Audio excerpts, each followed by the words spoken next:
गुजरातमध्ये सर्व मंत्र्यांनी राजीनामे दिलेले आहेत। मुख्यमंत्री वगळता सर्व मंत्र्यांनी राजीनामे दिल्याची घटना घडली आहे। गुजरातमध्ये आता राजकीय वादळाची शक्यता वर्तवली जाते। भूपेंद्र पटेल वगळता सर्व मंत्री हे पायउतार झालेले आहेत। सर्व मंत्र्यांनी राजीनामा का दिला हे अद्याप समोर आलेलं नाहीये। मात्र गुजरातच्या राजकीय वर्तुळामध्ये मोठा भूकंप येण्याची शक्यता वर्तवली जाते, कारण सर्व मंत्र्यांनी आपले राजीनामे सुपूर्द केलेले आहेत। मुख्यमंत्री वगळता सर्व मंत्र्यांनी राजीनामे दिलेले आहेत।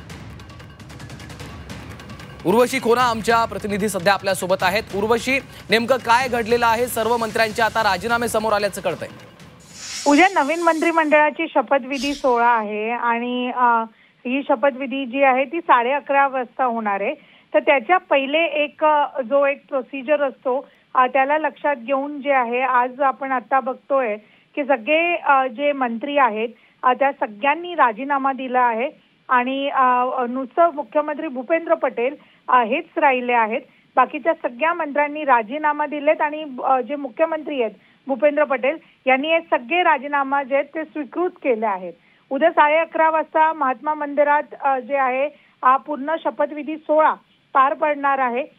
एक नवीन मंत्रिमंडळाचा शपथविधी उद्या होणार आहे आणि त्याच पार्श्वभूमीवर हे सगळे राजीनामा दिले गेलेत असं समजून येत आहे। निश्चितच धन्यवाद उर्वशी या सविस्तर माहितीसाठी।